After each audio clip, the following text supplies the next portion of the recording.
ഗവർണർക്കെതിരെ കളമശ്ശേരിയിൽ പ്രതിഷേധം. ഗവർണർക്കെതിരെ കളമശ്ശേരിയിൽ വീണ്ടും SFI പ്രവർത്തകരുടെ പ്രതിഷേധം. CRPF സുരക്ഷയുമായി ഗവർണറുടെ ആദ്യ യാത്രയാണ്. അതിനിടയിലും എന്താണ് ചാൻസലർ ഗോബാക്ക് എന്ന മുദ്രാവാക്യമായി സംഘി ചാൻസലർ ഗോബാക്ക് എന്ന മുദ്രാവാക്യം SFIയുടെ അവരുടെ പഴയ മുദ്രാവാക്യമായി വീണ്ടും ഗവർണർക്കെതിരെ സമരം ഉയർത്തുകയാണ്. കരിങ്കൊടി പ്രതിഷേധമാണ്.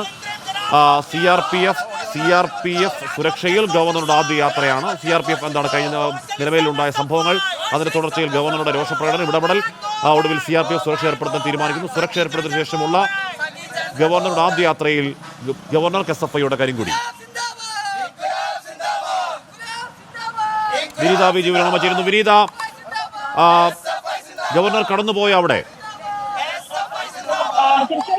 ഗവർണർ ഇതുവഴി കടന്നുപോയ മുമ്പാണ് ഗവർണർ കടന്നുപോയത്. ആ വഴിക്കരികിലുകൊണ്ടാണ് ഇപ്പോൾ SFIയുടെ പ്രതിഷേധം നടക്കുന്നത്. SFI പ്രവർത്തകർ ഇപ്പോഴും ഈ മേഖലയിൽ തന്നെയാണുള്ളത്. ഒപ്പം തന്നെ സുരക്ഷാ ക്രമീകരണങ്ങളുമായി പോലീസും ഉണ്ട്.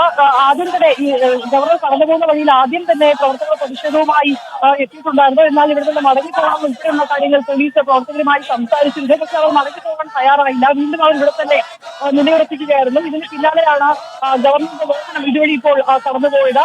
വലിയ സുരക്ഷാ ക്രമീകരണങ്ങളോട് കൂടി തന്നെയാണ് ഗവർണർ ഇതുവഴി കടന്നുപോയിട്ടുണ്ടായിരുന്നത്. ഇതിനിടയിലാണ് പ്രവർത്തകർ ഓടി പ്രതിഷേധവുമായി റോഡിലേക്ക് ഇറങ്ങിയത്. പോലീസ് ഇതിലേക്ക് അറിഞ്ഞു. പക്ഷേ ഇപ്പോഴും ഇവിടെ നിന്ന് തിരിഞ്ഞു പോകാതെ ഈ റോഡിന് ഒരു വശത്ത് ചേർന്ന് പ്രതിഷേധം നടത്തുകയാണ്. പോലീസും സ്ഥലത്തുണ്ട്. ഗവർണർ CRPF സുരക്ഷയിൽ പോവുകയാണ്. CRPF സുരക്ഷയിൽ പോകുന്നതിനിടയിലും സമരം തുടരും എന്ന് SFI പ്രഖ്യാപിച്ചിരുന്നു. അതിന് തുടർച്ചയിൽ സംഘി ചാൻസലർ ഗോബാക്ക് എന്ന കരിങ്കൊടികൾ ഉയർത്തിക്കൊണ്ട്, ബാനർ ഉയർത്തിക്കൊണ്ട് SFIയുടെ പ്രതിഷേധമാണ്. ഇത് കളമശ്ശേരിയിലാണ്. ഇതാണ് കരിങ്കൊടി കാണിക്കുന്ന ദൃശ്യങ്ങൾ.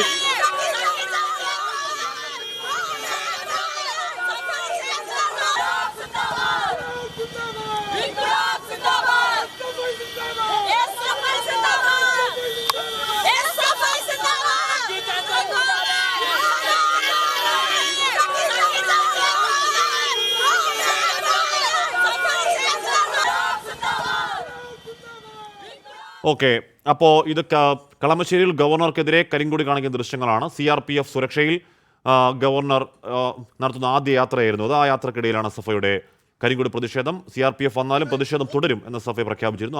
ആ ദൃശ്യങ്ങളാണ് പ്രേക്ഷകർ കാണുന്നത്. ഈ ദൃശ്യങ്ങൾ 24-ന് മാത്രമേ ഉള്ളൂ. അത് റിപ്പോർട്ട് ചെയ്യുന്നത് വിനീത വിജിയാണ്. സമാനമായ മറ്റൊരു പ്രതിഷേധത്തിൽ സമാനമായ ഒരു റിപ്പോർട്ടർ വന്നപ്പോൾ മാത്രമുണ്ടായത് എന്താണെന്ന് കേരളം കണ്ടതാണ്. സാന്ദർഭികവശാൽ പറഞ്ഞു എന്നുള്ള ഇടവേള.